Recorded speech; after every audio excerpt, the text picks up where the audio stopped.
All right, hi, this is Ron with Mobile Fix Automotive again. I'm going to show you how to change the fan belt on a 2006 Toyota Tacoma V6. This is a four-wheel drive truck, so let's go ahead and get started. Okay, so basically what we're going to do, like I said, was change the fan belt. It's a serpentine belt. It's one piece. Basically runs the whole deal. All your water pump, your alternator, the whole 9 yards. The tools you're going to need actually on this are fairly simple. You're going to need a 12 millimeter either wrench or socket. It's easier to use a socket. I use an electric on the off only. I never use this to put it back in because it can strip these bolts. But one of the things you're going to need to do, there's 4 bolts on this particular truck. They're 12 millimeter in size for the head. There's one here, one here, one here, and then one here. I've already taken 3 of them out to save time, so I'm going to take this one off. The panel's going to swing down. There's 2 little hooks that it'll hold on to. It's supposed to keep it, from smacking you in the noggin. Take that plate off and just set it aside. To do these fan belts, you can do it from the top. It's super easy if you just jack this thing up, pull the lower panel, and I'm going to show you how to do this. And what you're going to need, you're going to need something that's going to resemble a pin. You can use a small screwdriver. You can use a punch. I actually am using just a little Allen wrench. That's about a 1/4 inch in diameter, a little bit less than a 1/4 inch diameter. And then you're going to need a wrench, which I already have up here, I was anticipating, socket or a ratchet. You're going to need a ratchet or a wrench. It's 14 millimeter on this truck. Find out what your size is for your tensioner. And then if you want to look up in here, I'll show you how we're going to do this. This belt goes around so many different pulleys, it gets really frustrating and confusing. Okay, so I've already changed this belt once. That way we can make the video expedited. I'm going to take this belt back off and then put it back on so you can see how I'm going to do it. This pulley right here, can we see that, is your tensioner. That's the one that's going to move. And if I can get my assistant to show the hole from a different angle, see if I can get my hand out of the way. Right here, there is a hole in the tensioner. Can you see that? Mm-hmm. Okay, so what we're going to do is we're going to move this tensioner until this hole lines up with this big square indent right here. So I'm going to put my ratchet on here. Let's see if I can do this without bumping you guys. Okay, so I'm going to tension it. And then I'm going to put that in there. And then I'm just going to release it and take my tool back off. See what it did? It slacked the belt.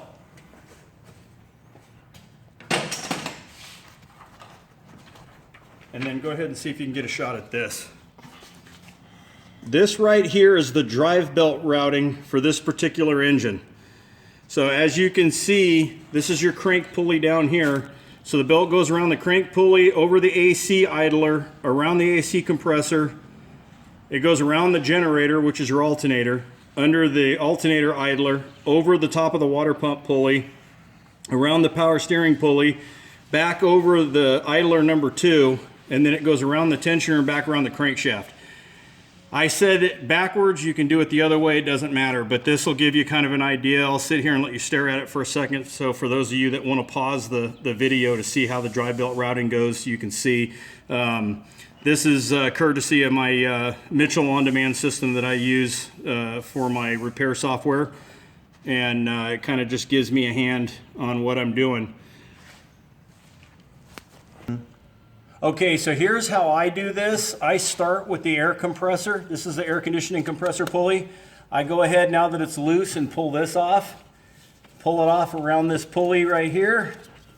Check these pulleys, guys, gals, when you take the belt off, spin these. If they sound like an old metal skateboard bearing or they make any funky noise at all, replace it because that means it's not long for this world.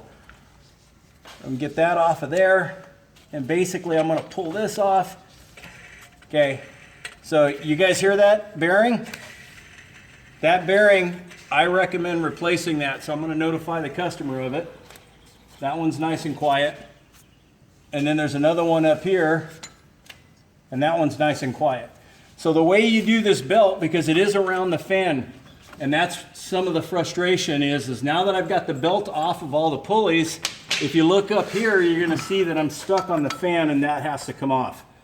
Now the easiest way to do that from down here is to literally just take and start tucking it underneath the fan blades, just one side at a time. And then rotate the fan blade with your hand, and then put the next one under, and then put the next one under, and just keep going. And eventually, when you get to the last blade, you're gonna end up with your belt in your hand like this, okay? Now, for me, because I'm a stickler, this is a Bando belt, which is actually the original equipment manufacturer was Bando for this vehicle. I want this to be legible looking at it from the front of the vehicle so it looks professional. So I don't want it upside down like this because it just kind of looks goofy to me, but it really doesn't matter most of the time unless there's an arrow on the belt telling you which way it has to go. On this one, there is no arrow that tells you where you have to go. So I'm gonna stick this back up in here with the Bando facing the direction I want. And I'm gonna do just the opposite as I did before. Well, actually pretty much the same thing. I'm gonna get it underneath one of these fan blades, and you just have to get it started. And then I'm gonna rotate it. And you only want half the belt to go up underneath this, okay? Because if you stick the whole belt up in there, then it's just, the whole thing will come out the other end and you're right back where you started. So you'll figure that part out once you start doing this.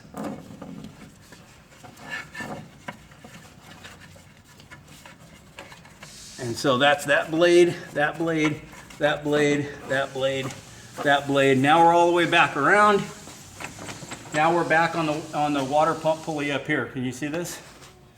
Now we're back up on the water pump pulley. So for me, what I do is I do the top of the water pump pulley first. So I get the ribs. Let me grab a flashlight real quick. That's better than the one I got in here.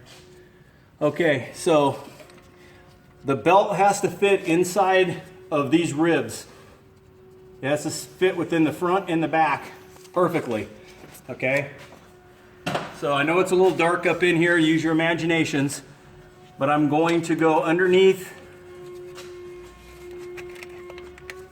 the idler pulley on the right hand side, and then I'm going to put it over the alternator, which is the next one on the right. Then I'm going to come over here and I'm going to put it all the way onto the power steering pump.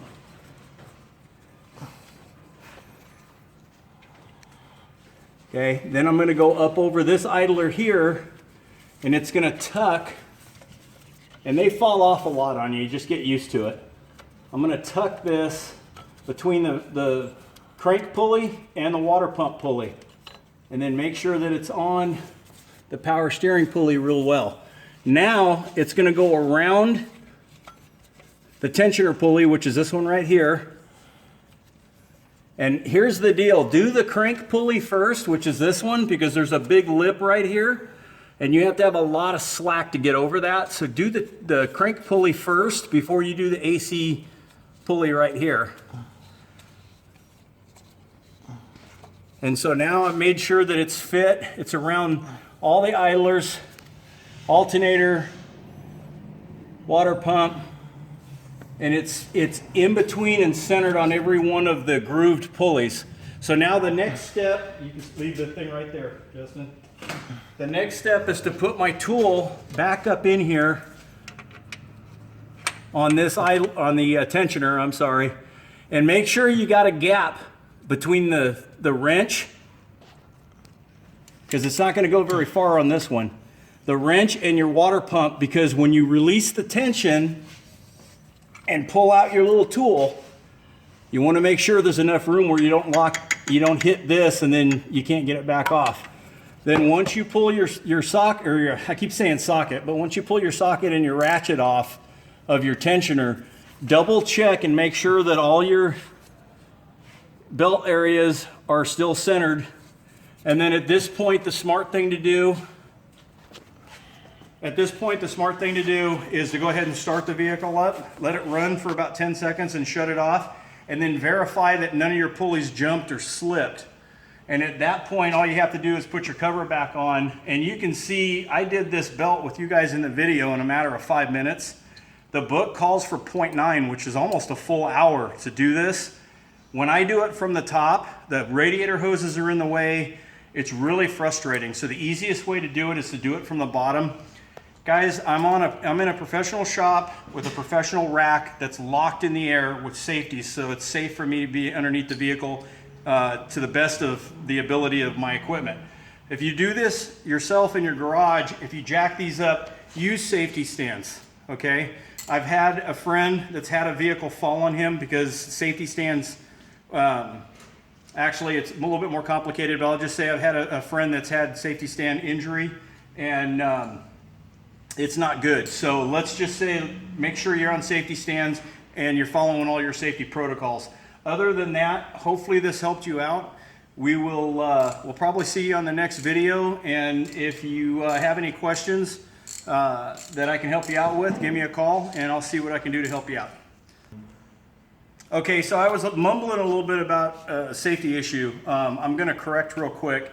A friend of mine, the safety stands weren't what hurt him. What hurt him was the hydraulic jack that he was using failed and the vehicle dropped. And that's the reason why safety stands are so incredibly important. So just make sure you guys keep an eye on that. The other thing is I forgot to tell you to put your plate back on. So I'm going to show you how to do the plate real fast. So the easiest way to do this, if the components are still available, is there should be a hole on each side that lines up with these two little tangs. And put them on there. And then just push this up, line up the hole. Can you get a close-up on this?